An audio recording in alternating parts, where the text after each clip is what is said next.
언젠가 재밌게 보았던 한 이야기가 있습니다.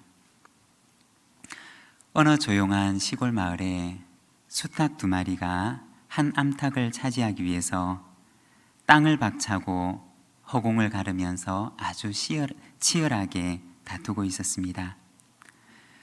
2마리의 수탉이 그렇게 치열하게 한참 동안 싸운 뒤에 드디어 승패가 결정되었다고 합니다. 싸움에서 졌던 수탉은 깊은 상처를 입고 고개를 숙이고 어두운 곳으로 숨어버렸습니다. 그렇지만 그 싸움에서 이겼던 수탉은 암탉을 차지하게 된 승리의 기쁨에 도취해서 높은 담장 위에 올라가서 큰 소리를 질렀습니다. 꽃기요. 그런데 그때 그 소리를 듣고 날아왔던 독수리 한 마리가 담장 위에 있던 수탉을 눈 깜짝할 사이에 채워가 버렸던 것입니다. 여러분, 어떻게 되었을까요? 결국에 싸움에서 이긴 수탉은 독수리의 밥이 되었고, 싸움에서 졌던 수탉은 암탉을 차지하게 되었다는 것입니다. 여러분, 우리는 살아가면서 모두가 다 승리자가 되기를 원합니다. 승자가 되어서 높은 담장에 올라가서 폼나게 한번 큰 소리치며 살아가기를 원합니다. 그러나 싸움에서 이기고 쟁취하고 승리하는 것이 어쩌면 진정한 승리자의 길이 아닐런지도 모른다는 것입니다. 여러분, 2022년 새로운 한 해가 우리에게 밝았습니다. 세상적인 욕심을 채우고 폼나게 한번 큰 소리 쳐보기 위해서 살아가는 것이 아니라 하나님 안에서 겸손과 양보와 사랑을 가지고 이 복된 한 해를 주님과 함께 동행하며 살아가는 우리 부산진 믿음의 가족들이 되시기를 바랍니다. 오늘은 우리가 창세기 25장 말씀을 통해서 야곱 세상 욕심의 사람이라는 제목으로 함께 이 말씀을 묵상하고자 합니다. 오늘 우리가 읽었던 이 본문의 말씀을 보면 서로 다른 기질을 가지고 있었던 두 형제의 모습을 보여주고 있습니다. 27절의 말씀을 보면 그 아이들이 장성함에 에서는 익숙한 사냥꾼이었으므로 들사람이 되고 야곱은 조용한 사람이었으므로 장막에 거주하니.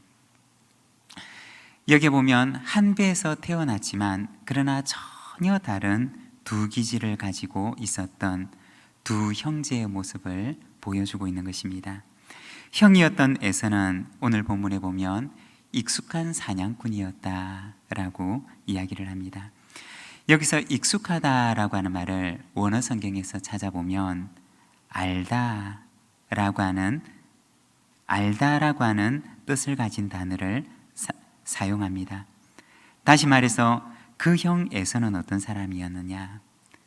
사냥을 잘 아는 사람이었다는 것입니다. 사냥을 잘 알고 사냥에 익숙하고 사냥에 능숙한 사람이었다는 것입니다. 그리고 그는 들사람이었다라고 이야기를 합니다. 집에 있기보다는 들에 있기를 좋아하고 안에 있기보다는 바깥에 있기를 좋아하는 그러한 외향적인 사람이었다는 것입니다. 외향적이다라고 하는 말은 안에 있는 것보다 바깥에 나가야지만이 그 안에서 에너지가 생기는 사람을 가리키는 것입니다. 그렇지만 이것에 반해서 야곱은 전혀 다른 사람이었습니다. 그는 조용한 사람이었고 늘 장막에 거주하는 사람이었다라고 이야기를 합니다. 에서는 상당히 외향적이었던 사람임에 비해서 그 동생이었던 야곱은 반대로 내향적인 사람이었던 것입니다. 바깥에 나갔다 오면 에너지가 소진이 되고 오히려 안에서 조용하게 생활을 해야지만이 그 안에 있는 에너지가 생겨나는 그러한 사람이었던 것입니다. 그래서 야곱은 바깥에 나가서 활동하기보다는 장막 안에서 조용히 생활하는 것을 더 즐거워했고 즐겼던 사람이었습니다. 여기서 조용하다라고 하는 말은 원어 성경에서는 참이라고 하는 단어를 사용하는데 이 말의 의미는 흠이 없는 이라는 뜻입니다. 다시 말해서 야곱이 가지고 있었던 그 빈틈이 없었던 성격, 야곱이 가지고 있었던 그 꼼꼼한 성격을 보여주는 것입니다. 쉽게 말해서 에서는 바깥 활동을 좋아하는 외향적인 사람이었고, 아마도 그 부모가 볼 때 이 큰아들 에서는 그 성향상, 기질상, 그가 가지고 있는 생활 태도나 옷가짐을 보면 늘 흐트러져 있는, 자기 정돈을 못하고 자기 관리를 못하는 그런 사람이었던 것입니다. 그렇지만 반대로 야곱은 어떤 사람이었느냐? 집에 있는 것을 좋아하고 옷가짐이나 생활 태도가 빈틈이 없고 늘 가지런하고 깔끔한 옷차림을 하고 있는 그러한 사람이었던 것입니다. 부모가 볼 때 큰아들 에서는 좀 빈틈이 많은 아들이었고, 둘째 아들 야곱은 자기 관리가 철저하고 정말 빈틈이 없었던 그런 아들이었던 것입니다. 이 에서와 야곱은 타고날 때부터 전혀 다른 기질을 가지고 있었던 사람이었습니다. 여러분, 타고난 기질이라고 하는 것은 좋고 나쁘다고 이야기를 할 수가 없습니다. 어떤 기질은 좋고 어떤 기질은 나쁘다라고 이야기를 할 수가 없습니다. 다만 그가 타고날 때 가지고 있는 그의 성향을 말하는 것입니다. 그냥 큰아들의 성향과 둘째 아들의 성향이 거저 다른 것뿐이었던 것입니다. 그런데 오늘 이 말씀에 보면 이 가정에 어떤 문제가 생겨나게 되는데, 이 가정에 생겨났던 그 문제는 그들이 가지고 있었던 기질에 대한 문제가 아니었습니다. 그들이 가지고 있었던 그 기질 때문에 생겨난 문제가 아니었다는 것입니다. 그러면 그 문제는 어디에서 생겨난 것이냐? 오늘 우리가 읽었던 이 본문의 말씀을 보면 그것은 욕심에서 생겨난 것이었습니다. 그들의 다른 기질에서 그 가정에 문제가 생겨난 것이 아니라 그 가운데 그들의 영혼을 파고 들어가고 있었던 은밀한 욕심이 그들 가운데 그들의 가정에 문제를 일으키고 있었던 것입니다. 타고난 기질이 내향적이든 외향적이든 그것은 아무런 문제가 아닙니다. 그렇지만 죄는 다르다라는 것입니다. 죄는 그 죄가 들어가는 곳 어디에든지 그 속에 파괴적인 결과를 만든다는 것입니다. 이 가정에 불행을 가져왔던 그 원인은 그들의 서로 다른 기질에서가 아니라 야곱의 그 내면 가운데 은밀하게 스며들어오고 있었던 욕심 때문이었던 것을 우리에게 보여줍니다. 오늘은 우리가 이 창세기 말씀을 통해서 욕심은 어떠한 것인가? 욕심이라고 하는 우리의 영혼의 죄에 대해서 우리가 잠시 함께 말씀을 묵상하고자 합니다. 여러분, 욕심은 어떤 모습을 가지고 있을까요? 욕심이라고 하는 죄는 우리의 영혼 가운데 어떤 모습을 가지고 도사리고 있을까요? 먼저 첫 번째로 이 욕심이라고 하는 것은 자기애의 모습을 가지고 있다는 것입니다. 자기애라고 하는 것은 다른 말로 얘기를 하면 자기 사랑이라고 이야기를 할 수가 있습니다. 욕심이라는 그 얼굴을 똑바로 쳐다보게 되면 그 얼굴 속에는 자기 사랑의 모습을 하고 있다는 것입니다. 여러분, 자기 사랑이라고 하는 것이 결코 나쁜 것은 아닙니다. 건전한 자기 사랑은 참 좋은 것이고 아름다운 것입니다. 그렇지만 한 사람의 영혼 가운데 자기를 사랑하는 그 사랑의 방향성이 오직 한 방향, 그 사랑의 대상이 오직 한 곳, 자기만을 향하고 있을 때 그것은 상당히 위험한 영혼의 독이 될 수가 있다는 것입니다. 디모데후서 3장 2절과 3절의 말씀을 보게 되면 이 자기 사랑을 가리켜서 말세의 징조라고 이야기를 합니다. 디모데후서 3장 말씀을 보면 너는 이것을 알라. 말세에 고통하는 때가 이르러 사람들이 자기를 사랑하며 돈을 사랑하며 자랑하며 교만하며 비방하며 부모를 거역하며 감사하지 아니하며 거룩하지 아니하며.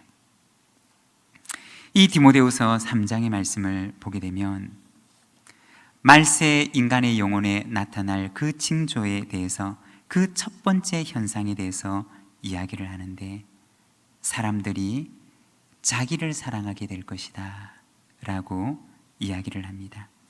그리고 그때는 어떠한 때가 되느냐? 그때는 그 말세를 살아가는 사람들에게 고통의 때가 될 것이다 라고 이야기를 합니다.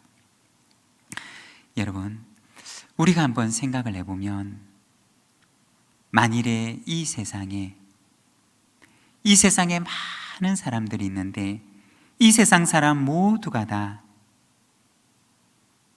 자기의 사랑의 대상이 오직 자기이고 그 사랑의 대상이 오직 자기만을 향하고 있는, 자기애로 똘똘 뭉쳐져 있는 그 사람들이 이 세상 가운데 가득 차 있다면 여러분, 그 세상은 어떠한 세상이 될까요? 다른 사람에 대한 배려가 없고 다른 사람의 아픔에 대한 공감이나 연민이 없고 오직 자기 자신, 자기 이익, 오직 자기 자신에게만 관심을 기울이고 있는 그러한 사람으로 가득 차 있다면, 자기 자랑으로 가득 차 있고 늘 자기 문제만 자기의 관심의 대상이고 늘 자기를 얘기하는 사람만 이 땅에 가득 차 있다면 여러분, 그러한 세상은 어떠한 세상이 될까요? 그 세상은 사랑으로 가득 찬 세상이 아니라, 자기를 사랑하는 행복한 세상이 아니라 그 세상은 너무나 고통스러운 세상이 되고 말 것입니다.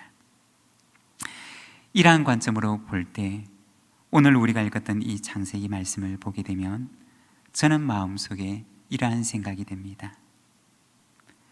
에서가 얼마나 고통스러웠을까? 여러 가지 면에서 빈틈이 많고 허술한 곳이 많았던 그 에서가 빈틈없고 자기 사랑으로 가득 차 있는 이 야곱과 동생 야곱과 함께 살아가면서 그 허술한 마음이 얼마나 많은 고통을 받았을까라고 하는 생각을 해보게 됩니다. 여러분, 죄는 사람을 파괴합니다. 그 사람의 영혼만 파괴하는 것이 아니라 그 곁에 있는 사람의 영혼 가운데도 깊은 상처를 남긴다는 것입니다. 욕심은 어떠한 모습을 하고 있느냐? 오늘 우리가 읽은 이 말씀에 보면 그 욕심의 얼굴을 뚫어지게 쳐다보면 그곳에는 자기 사랑으로 가득 찬 모습을 하고 있다는 것입니다. 그리고 두 번째, 욕심은 어떠한 것이냐? 욕심은 다른 사람을 수단화한다는 것입니다. 욕심이라고 하는 것은 사람을 수단으로 만들어버린다는 것입니다. 자신의 곁에 있는 사람을 자신의 이익과 목적을 채우기 위한 수단으로 만들어버린다는 것입니다. 신학교를 다니던 시절에 기독교 교육 수업을 듣는데 만남의 신학이라고 하는 강의를 들었던 적이 있습니다.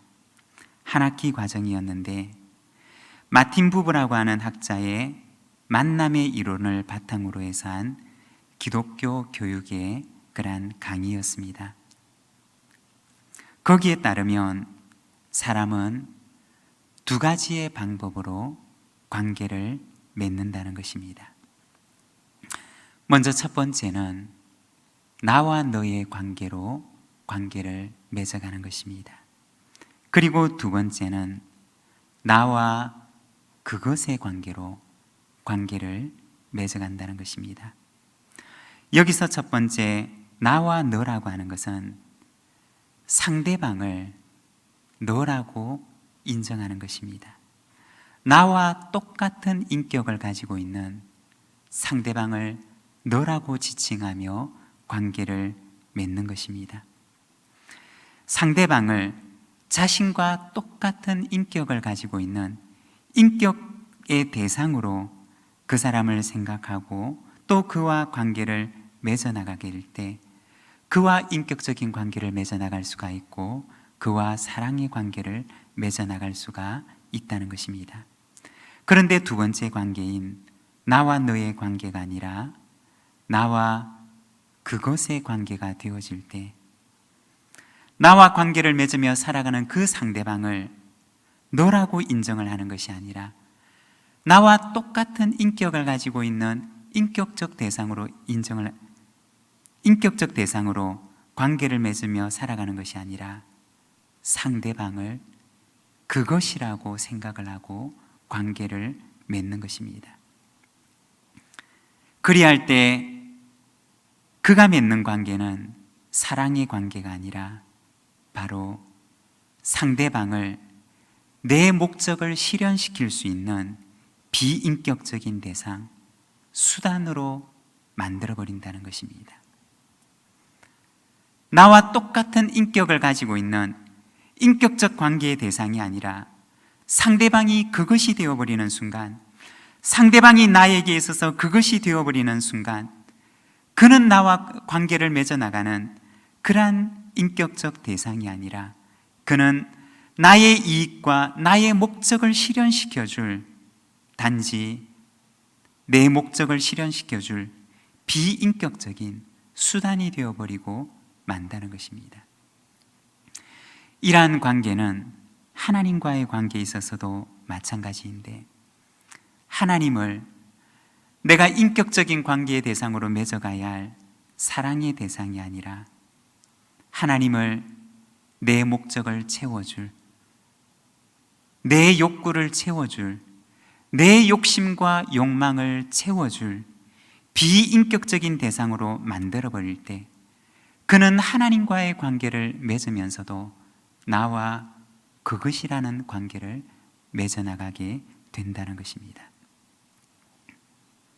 여러분, 야곱에게 있어서 그의 가족은 어떠한 대상이었을까요? 야곱에게 있어서 그의 형 에서는 어떠한 대상이었을까요? 그는 그의 형 에서와 어떠한 관계를 맺으며 살아갔던 것일까요? 인격적인 사랑의 관계를 맺어 나가는 나와 너와의 관계 속에서 그의 형과 관계를 맺으며 살아갔을까요? 아니면 그의 가족이었던 그의 형을 자신의 목적을 만족시켜줄 비인격적인 대상, 나와 그것이라고 하는 관계를 만들어버리며 그와 같은 관계를 맺어나갔던 것일까요? 야곱의 내면 속에 있었던 욕심은, 야곱의 내면 속에 도사리고 있었던 그 욕심이라고 하는 죄는 그의 사랑하는 가족마저도 사랑의 대상이 아닌 자신의 목적을 실현시켜주기 위한 그러한 수단으로 만들고 있었던 것입니다. 여러분, 이것이 바로 욕심의 실체라는 것입니다. 이것이 바로 인간의 영혼 속에 스물스물 스며드는 그러한 죄의 실체라는 것입니다. 여러분, 우리 자신을 한번 돌아보시기를 바랍니다. 우리는 어떠한 관계를 맺으며 살아가고 있습니까? 직장에서, 가정에서 우리는 내 곁에 있는 사람들과 어떤 관계를 맺으며 살아가고 있습니까? 내 곁에 있는 그 사람을 나는 사랑의 대상으로 생각하며 그와 인격적인 관계를 맺으며 살아가고 있습니까?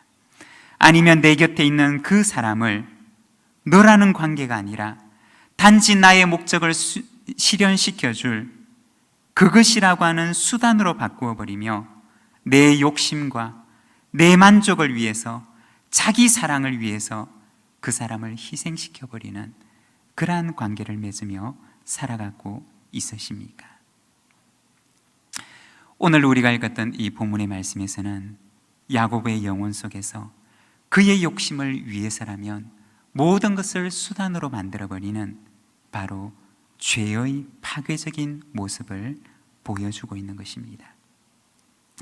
이것이 바로 인간의 영혼에 죄라고 하는 것이 미치는 영향이라는 것입니다. 그리고 세 번째, 욕심은 어떠한 모습을 하고 있느냐? 다른 사람과의 관계를 파괴한다는 것입니다. 욕심의 결과는 무엇이냐? 야곱이 자기 속에 있는 그 욕심을 통해서 그가 얻었던 것은 무엇이었느냐? 그가 얻었던 것은 가족과의 불화였고 부모님과 형제와 떨어져 살아야 했으며, 그리고 아버지에게는 깊은 실망감을 안겨다 주었고, 그리고 그의 형에게는 깊은 상처를 안겨다 주었던 것입니다. 그 당시 장자의 권리라고 하는 것은 부모로부터 다른 형제들보다 2배의 재산을 물려받을 권리를 가리키는 것이었습니다. 아마도 야곱은 그의 마음속에 그와 같은 권리를 원했을 것입니다. 팥죽 한 그릇을 통해서 형에게서 그 장자의 권리를 빼앗아서 부모로부터 자신이 받을 그 권리를, 더 많은 권리를 얻고자 했던 것이 바로 이 야곱의 마음이었을 것입니다. 그러나 그가 얻게 되었던 것은 무엇이었느냐? 부모의 집에서, 그리고 형의 집에서, 그리고 형의 복수를 피해서 빈손으로 달아나는 일만이 그에게 주어질 뿐이었던 것입니다. 욕심은 결코 달콤한 미래를 주지 않는다는 것입니다. 욕심이 가져오는 결과는, 죄가 가져오는 결과는 언제나 파괴적인 결과일 뿐이라는 것입니다. 우리가 이어지게 되는, 이후에 나오게 되는 야곱의 긴 이야기들은, 창세기를 통해서 우리가 읽게 되는 야곱의 그 긴 이야기들은 하나님께서 욕심의 사람 야곱을 하나님의 사람 이스라엘로 바꾸어가는 그 과정의 이야기를 보여줍니다. 사랑하는 여러분, 하나님의 사람은 어떠한 사람일까요? 하나님의 사람은 세상의 모든 복을 빼앗아서, 다른 사람들이 받을 복까지 빼앗아서 내 것으로 삼는 사람이 아니라는 것입니다. 하나님의 사람은 하나님께서 나에게 주신 복을 가지고 온 세상에 그것을 나누어 주는, 세상을 복되게 하는 사람, 하나님의 그 복을 온 세상에 나누어 주는 복의 통로가 되는 사람인 것입니다. 창세기 26장 22절에 보면 그의 아버지 이삭의 삶을 보여줍니다. 창세기 26장의 말씀을 보면 이삭이 거기서 옮겨 다른 우물을 봤더니 그들이 다투지 아니하였으므로 그 이름을 르호봇이라 하여 이르되, 이제는 여호와께서 우리를 위하여 넓게 하셨으니 이 땅에서 우리가 번성하리로다 하였더라. 창세기 26장의 말씀을 보면 그의 아버지 이삭은 그의 아들 야곱과는 전혀 다른 삶을 살았습니다. 이삭은 가는 곳마다 이방 사람들이 그의 우물을 빼앗아 버립니다. 그러면 이삭은 그곳을 떠나서 또 다른 곳으로 옮겨갑니다. 이삭의 삶을 보게 되면 언제나 양보하는 삶을 살아갑니다. 그 양보의 마지막은 무엇이었느냐? 그가 세상 사람들에게 다툼을 피해서 모든 것을 양보하였던 그 양보의 마지막은 모든 것을 잃어버렸던 삶이 아니라 오히려 하나님께서는 그를 더 넓은 곳으로 인도하셨고, 그가 가서 땅을 파는 곳마다 하나님께서 그곳에 샘물이 솟게 하시는 은혜를 주셨던 것을 우리는 보게 합니다. 양보하는 곳에 하나님께서는 더 큰 은혜를 주셨던 것이 바로 그의 아버지 이삭이 살아갔던 삶이었던 것입니다.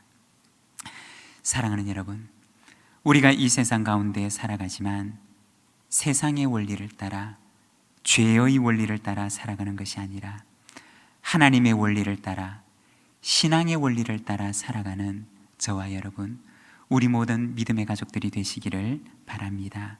그리할 때 하나님께서 우리의 지경을 더 넓게 하시고, 우리가 가는 곳마다 하나님께서 복을 부으시고 우리를 통해서 세상이 복을 받게 하시는 그러한 은혜를 우리에게 허락해 주실 줄로 믿습니다. 우리 시간 함께 기도하기를 원합니다. 우리가 이 땅을 살아갈 때 때로는 죄가 우리의 영혼을 침식할 때가 있습니다. 때로는 죄가 우리의 영혼 깊은 곳에 자리 잡고 도사리고자 할 때가 있습니다. 그러나 하나님의 사람은 세상의 원리로 살아가는 사람이 아닙니다. 하나님의 사람은 세상의 방식대로 살아가는 사람이 아닙니다. 오히려 양보하는 그곳에, 오히려 다른 사람을 위하여서 다툼을 피하고 양보하고 배려하는 그곳에 하나님께서 메마른 땅에 샘이 솟게 하시고 그 땅을 복되게 하시는 하나님의 은혜를 허락해 주십니다. 세상을 바라보지 말고 하나님을 바라보고 세상의 원리를 따라 살아가는 것이 아니라 하늘의 원리를 따라 살아가는 그와 같은 삶을 살아가게 하여 주시옵소서. 우리 시간 하나님 앞에 함께 기도하며 나가겠습니다.